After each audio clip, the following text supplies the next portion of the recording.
Bonjour à toutes et à tous. Dans le cadre du cours AFIP 2012 dirigé par M. Haydan, nous allons vous réaliser un exposé sur les taux directeurs de la BCE et le LTRO. Donc ce groupe est constitué de Fanny Acunet et de Lucie Boulmé. Nous allons commencer cet exposé par faire une présentation de la Banque centrale européenne. Donc la Banque centrale européenne a été mise en place le 1er juin 1998 afin de créer une monnaie unique pour l'ensemble des États de l'Union européenne, mais aussi pour élaborer une politique monétaire pour l'ensemble de la zone euro. Donc son principal objectif va consister à assurer la stabilité des prix à moyen terme. La BCE se fixe pour objectif de maintenir l'inflation inférieure à 2% par an. Afin de montrer la corrélation qu'il existe entre la situation économique et l'évolution des taux directeurs de la BCE, nous avons décidé de tracer grâce à Bloomberg l'évolution des taux de refinancement de la BCE et de la Fed de mars 2008 à aujourd'hui. La crise américaine des subprimes a provoqué le début du ralentissement économique et on assiste en Europe à une augmentation du taux d'inflation qui va passer à 4% au second semestre 2008. Pour tenter de juguler l'inflation, la BCE va augmenter ses taux directeurs jusqu'à atteindre des niveaux records à 4,25%. Mais l'ampleur sans précédent de la crise financière va obliger la BCE ainsi que l'ensemble des banques centrales, donc ici on a l'exemple aussi de la Fed, à diminuer progressivement leurs taux. Ainsi, les taux de la BCE vont passer de 4,25% fin 2008 à 0,75% actuellement. Les taux directeurs sont des taux d'intérêt fixés par une banque centrale. La banque centrale applique ces taux pour accorder des crédits à court terme aux banques. Ils permettent de réguler l'activité économique. Il existe trois types de taux directeurs.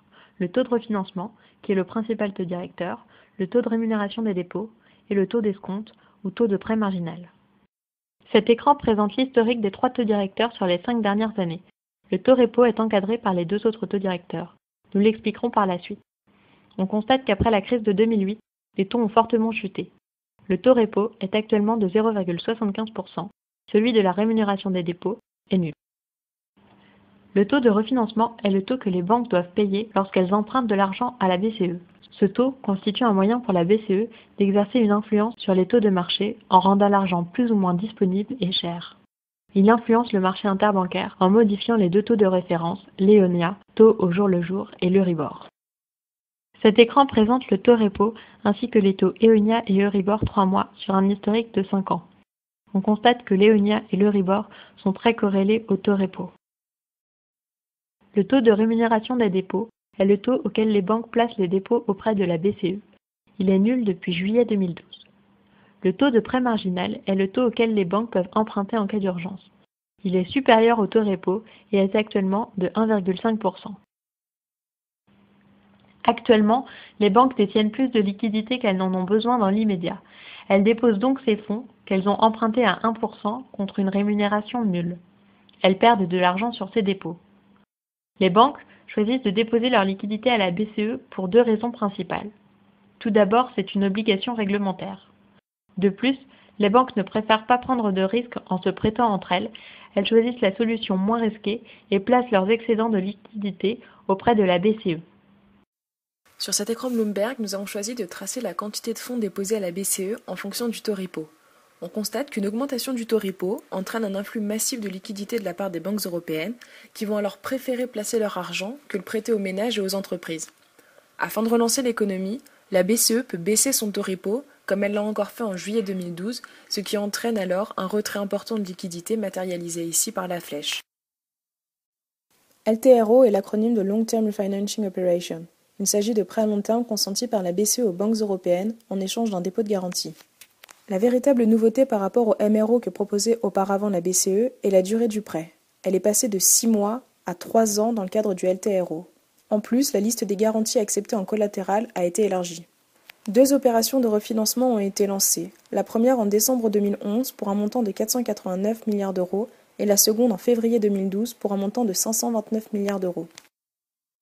Les opérations de LTRO ont apaisé les doutes sur le fonctionnement du marché interbancaire. On a observé un retour de la confiance des investisseurs qui s'est traduit en mars 2012 par des baisses importantes des taux des obligations d'État des pays périphériques de la zone euro. Les 2 opérations de refinancement menées par la BCE ont permis de désamorcer les tensions sur les marchés. En effet, on a assisté à un retournement rapide des taux d'intérêt dans les pays situés à la périphérie de la zone euro. Sur cet écran Bloomberg, on a représenté le rendement de l'emprunt d'État italien à 5 ans.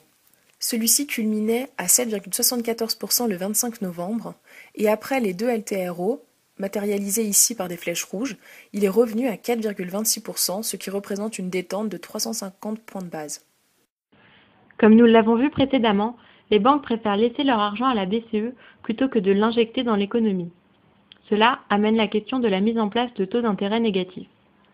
Mettre en place des taux négatifs reviendra à faire payer les institutions financières pour déposer de l'argent à la BCE. Cela engendrerait plusieurs risques. Tout d'abord, une incertitude sur le fonctionnement des marchés. Ensuite, les banques ne changeront pas pour autant leur comportement et n'utiliseront pas ces liquidités pour prêter davantage ou pour acheter des titres souverains des pays européens en difficulté. Hey, I just met you.